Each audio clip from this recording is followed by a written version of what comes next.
Smoking kills. புகைப்பிடிப்பது புற்றுநோயை உண்டாக்கும் மற்றும் உயிரைக் கொல்லும். Liquor drinking is injurious to health. மது அருந்துதல் உடல்நலத்திற்கு கேடு விளைவிப்பதாகும்.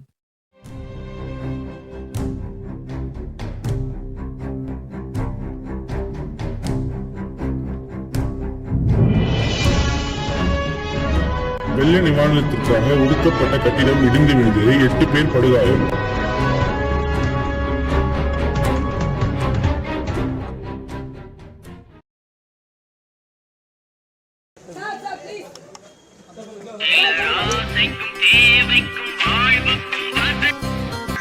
அரெஸ்ட் பண்ணியா சார்? கொஞ்சம் சீக்கிரமா வாங்க. 10 நிமிஷத்துல வந்துடுறேன். உங்ககிட்ட இருந்து உண்மையை வர வைக்க எனக்கு தெரியும்டா.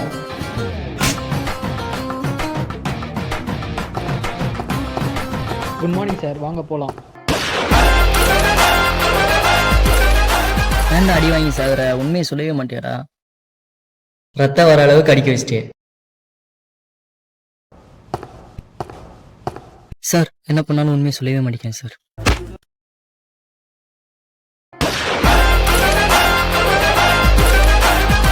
இந்த 12 பேர் எதுக்கு நான் கொன்னேன்? அவங்களாம் இந்த பூமியில வாழ தகுதி இல்லாதவங்க, அதான் போட்டேன். அவனை இடுங்க சார், நான் பார்த்துக்கிறேன். அவங்க லைஃபை டிசைட் பண்ண நீ யாரா? அவங்க மட்டும் லஞ்சம் வாங்கிட்டு எங்க வாழ்க்கையை டிசைட் பண்ண நியாயமா? சொன்னா கேட்க மாட்டேன்.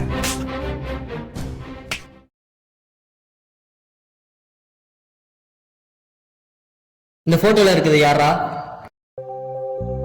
எங்க அம்மா லட்சுமி. அவங்க இப்ப எங்க? நானும் எங்க அம்மாவும் கவர்மெண்ட் கொடுத்த அப்பார்ட்மெண்ட்ல வாழ்ந்துங்க. அன்னைக்கு ஒரு நாள் காலேஜ் போயிட்டு இருக்கோம்.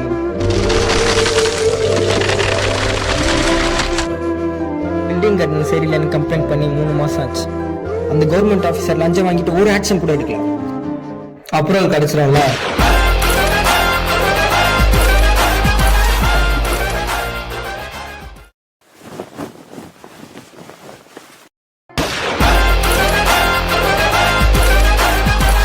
காசு கொடுத்துட்டீங்களே, நான் பாத்துறேன்.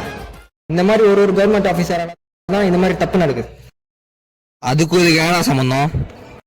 மாரிமுத்து எங்க அப்பா சொந்த நிலத்துல விவசாயம் பார்த்துட்டு வந்தார். விவசாயத்துக்கு தண்ணி வேணுக்காக தாசில்தாரை பார்க்க போயிருந்தார். அப்போ ஐயா கொஞ்சம் படிங்க. ஐயா ஏற்கனவே வாய்க்கால் விட்டுருக்காக மட்டும் மனு கொடுத்து 2 மாசம் ஆச்சு. இன்னும் வயலுக்கு யாரும் வாய்க்கால் விட்டு வரவே இல்லையா? உங்ககிட்ட சொல்றதுக்கு என்ன இருக்கு? ஏற்கனவே வைக்கால் போட்ட மாதிரி காமிச்சு அமௌண்ட் வாங்கியாச்சுங்க. மீறி உங்களுக்கு வேணும்னா ஒரு 5 லட்சம் கொடுங்க, நான் ரெடி பண்ணி தரேன். சொத்துக்கே வழி இல்லாம 5 லட்சத்துக்கு நான் எங்கேயா போனேன்? உன்னால 5 லட்சம் தர முடியல, நிலத்து வித்துட்டு போடா. ஐயா உசுர வாங்க விட்டுறேன், நடத்த மட்டும் கூட சொல்லாதீங்க. கேட்க மாட்டியா நீ? போடா.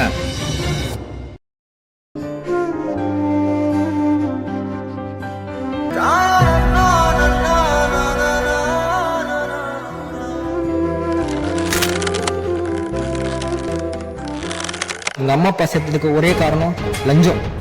தகுதி இல்லாத கையில பில்டிங் கட்ட எவன் சார் கமிஷன் கொடுப்பான்? ஒருத்தனோட சுயநலம் தான் இங்க லஞ்சமா மாறுது. ஒரு ஆபீசராலே எத்தனை குடும்பம் மாறிக்கும் போது எத்தனை ஆபீசர் எத்தனை குடும்பம்? மேல ஒருத்தனை பாக்குறதுக்கே கீழே இருக்கிற 4 பேருக்கு லஞ்சம் கொடுக்க வேண்டியது இருக்கு. சாதாரண பெட்டிஷன் கொடுக்கறதுக்கு கீழே இருக்கவங்க லஞ்சம் கொடுக்க வேண்டியது. இவ்வளவு ஏன் கேவலம் லைசன்ஸ் எடுக்க கூட லஞ்சம் கொடுக்க வேண்டியது இருக்கு. எங்க பார்த்தாலும் காசு காசு காசு. சி, ஒரு டிபார்ட்மெண்ட்லயும் ஒரு விதமா காசு வாங்குறாங்க. கரப்ஷன் அடுத்த ஜெனரேஷனுக்கு ஒரு கெட்ட வார்த்தையா தான் தெரியும். மாணவர்களின் மாற்றமே மாநிலத்தின் வெற்றி பாதிக்கும். Say no to corruption. Say no to corruption.